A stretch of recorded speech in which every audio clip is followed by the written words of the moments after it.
The last time you and I talked, you were about to give birth. Now you've got twins. And I'm a lot tired. I look a lot more tired right now, right? But I also have a lot more joy and a lot more love and a lot more fun in my life. It is the most wonderful blessing, and I'm so grateful for these two little miracles. And it's just, every day is something new. It's wonderful. And you announced their name on Love Day, which is so great. Is there a significance behind their name? Yeah, well, Aya was I met a Syrian refugee when I went to Lebanon, a young girl who had just, talk about perseverance. She just had been through so much. She was so brave and so courageous and so full of light, especially under her circumstances and what they were, how they were living and where they were moving. And my husband and I were like, if we ever have a daughter, I think we should name her after Aya.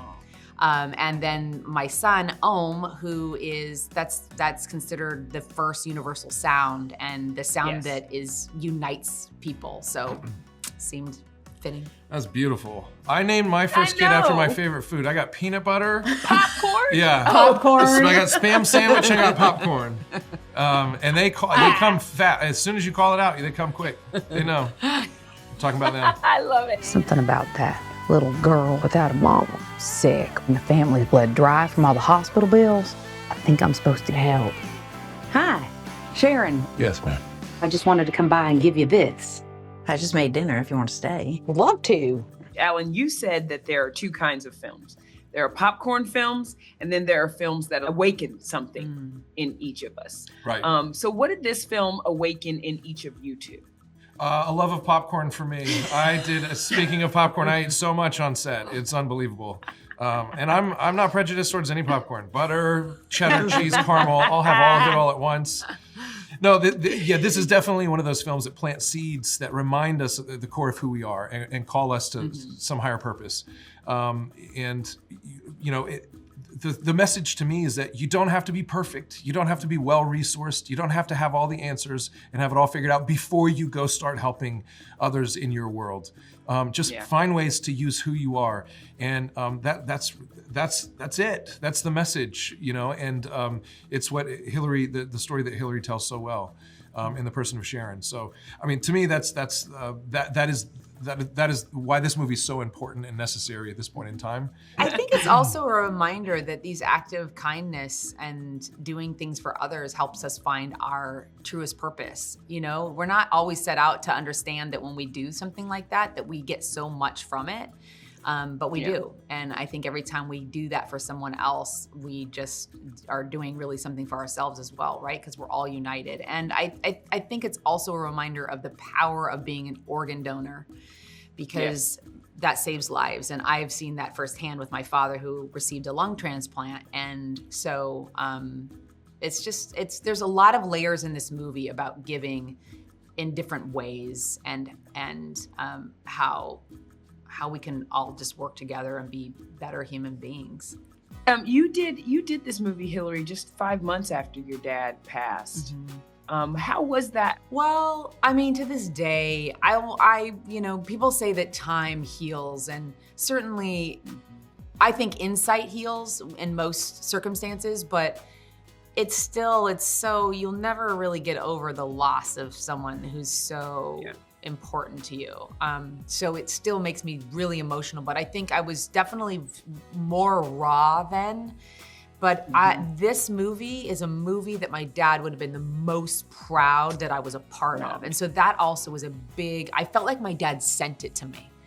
I feel like he was like, here, this is what you're to do next. And and so it's like, being on set every day felt like I was he was right there with me. And I know this would have been the one that he went to my premieres with me, and he would have just been beaming.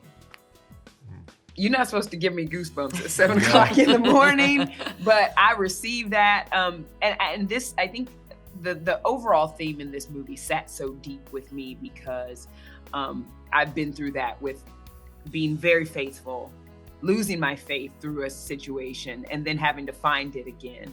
What is the message you both hope that audiences take away from this film? That, in a lot of ways. That's exactly it. Look, the story of faith in all of our lives cannot be this linear, unbroken straight line from a perfect faith to an even more perfect faith. I mean, I think we can be tested at times. I think God knows that we live in a very difficult place. Where monsters are real in our world, and that shakes us to the core sometimes. And what do we do with that? Sometimes we're invited to wrestle with him over the challenges and why things are allowed to be the way that they are, And I don't think God's afraid of that wrestling match. I think truly we're invited to do so, and that's really where faith begins, is in those moments of darkness and confusion.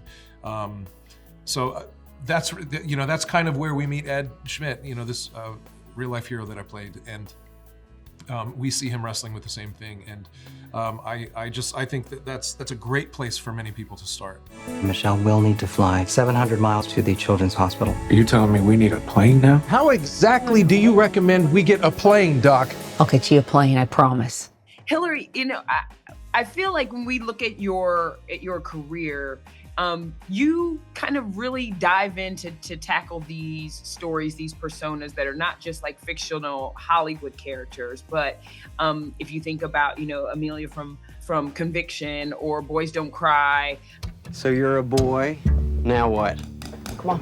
What is it about these real life roles that you like tackling? Yeah, and Aaron Gruwell from Freedom Writers. And yes, I find people who persevere through adversity, people who are searching and wanting to give love and receive love, people who believe in others in circumstances where they haven't been before, where they really see somebody, and people who need to be seen.